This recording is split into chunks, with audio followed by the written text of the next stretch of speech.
Yo, yo, yo. Another guitar lesson here. Last lesson talking about that dominant seven chord and kind of just ways to learn that shape just kind of got me thinking about, if I was a student and I wanted to learn a specific pattern on the fretboard, the approach. So I think most everybody is going to learn first. You're going to learn in a hand position. In other words, if I was going to learn the A minor pentatonic scale, one octave, I think most people learn it here because it's nice. You can just grab that and you can get playing right away without thinking too much. You can memorize that shape, and then if you want to add another octave, of course. The problem is that's usually where it ends. Usually guitar players, there's so much fun to be had with one pattern that they don't necessarily stretch themselves after that, and you start to get into this kind of stagnant place. Things become stale. You just tend to start playing the same licks over and over again. I'm sure you've all been down that road, and maybe you're currently down that road. So I'm just going to show you. Now, there's nothing wrong with learning that. Actually, that's very important to learn that way. Again, like I said, it'll get you playing. So let's take a look at another way to learn these shapes, and that is just basically the opposite. Where with the A minor, you're learning it in one hand position, vertically across the neck. You can also start learning it, I guess this would be parallel, on one string. Okay, so an exercise I'm just going to kind of throw out there. Let's just start even more basic than that. Let's start with just an E major triad. So we're going to try to learn it just going one string at a time. And we're just going to kind of, I don't know, I'm just going to kind of walk you through the way I look at it and how I approach learning new patterns on the guitar. Okay. And this is something that I still do, and sometimes I don't do it enough, honestly. I still have blind spots and things like that. So let's just check it out. We got an E major chord, 1, 3, 5. That's going to be E, G sharp, B. So if I played it in one octave on the E string, what you're going to learn is when you look at it with one string, you're really going to see the intervals, aka the distance of the notes. And so E to G sharp is a major third, so the first jump is a major third. Then we're going to go a minor third to the B. So right away, if you're, you want to take mental notes, because every major chord is built the same way with the same distances, you can notice that a major third is 4 frets, and a minor third is 3 frets. Okay? So this is knowledge we want to accrue. This is very useful knowledge. E, G sharp, B. And then we're going to go up a perfect fourth to get our octave, E. So from the 5 to the 8 is a perfect fourth, which ends up being 5 frets.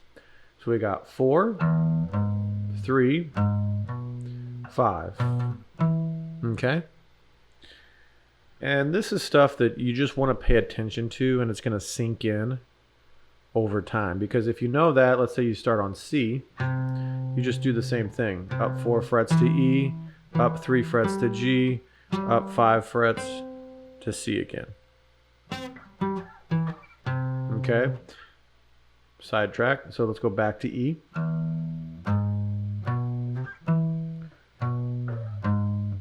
So I'm just kind of getting, I'm practicing this, I'm looking at it, I'm getting these distances. Now I want to see how many ways can I play this on one string, up and down. Obviously there's only one way if you want to just go up and down. Now if I add another string, let's see what happens. So let's add the A string. So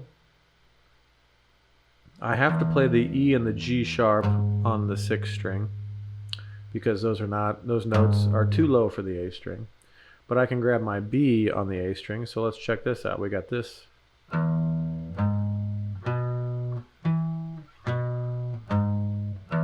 Okay, this is the same as this.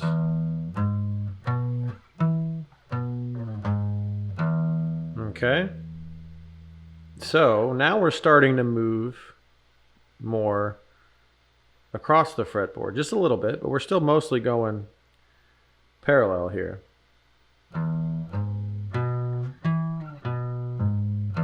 We could also do this. We could go E, G sharp, B, oops, and we could play the E there. So if we're using the A string and the E string, it looks like we got two options. We can go, oops, or we play the B and the E, the octave on the A string, or we can just play the octave on the A string.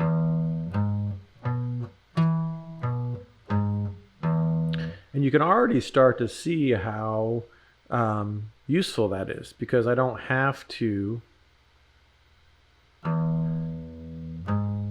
keep going all the way down. And this is typically why we don't learn this right off the bat, because there's so much movement across the fretboard. It's a little disorienting, and it just seems like more work than just doing something like this,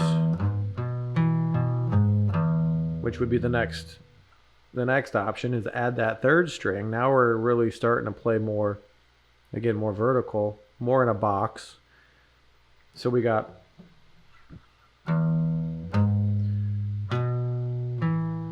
when we add that D string, the D string, it looks like we can really only play the E on there. So we could do that, or we could go, yeah. So that's really the only route it looks like. Now you can see I'm more in this boxed position, just staying in one position.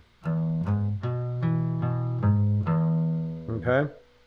Now, check this out. We can do this where we go, let's try, we'll go to the 3rd above. So we got E, G sharp, oops, E, G sharp, B, E, G sharp.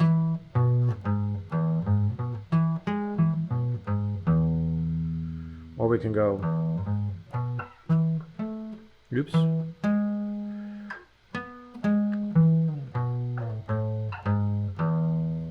I obviously need to work on this a little bit. E, G sharp, B, E, G sharp, B, E. There you go, 2 full octaves. So this is a really good mental workout here. And it really hammers home, the distances between these notes, and it also really gets you moving this way rather than this way. I think most people watching this channel, most people watching this video, you probably already play this way. Probably pretty well. It's this way that we need to work on. And I can't stress enough how important it is to move that direction. I think there's been some comments. I think Andrew is a name popping up that we're talking about playing the arpeggios across this way, like A dominant 7. Got 1, 3, 5, flat 7, 1. That's not right. There we go. That kind of thing. That's excellent practice. And this is really, I'm really touching on something that's really important, I think, for any intermediate players. And even if you're somewhat of a beginner, you've got some of these boxes down, start moving this way, okay? Because 90% of the time it seems like people that are on YouTube looking for guitar lessons or guitar theory or wanting to understand things about the guitar is because they're stuck in a box somewhere. And so, yeah, learn your theory, learn your scale degrees. If you learn your scale degrees, it really makes it a lot easier. 1 to 3 to 5, right? 1 3 5 1 3 5 1 3 5 1. Eventually you can start going further down, but start on one string. And yeah, I hope this lesson helps, and appreciate all the comments and the engagement. Keep hitting me up with any other questions. I enjoy interacting with you guys. All right, peace.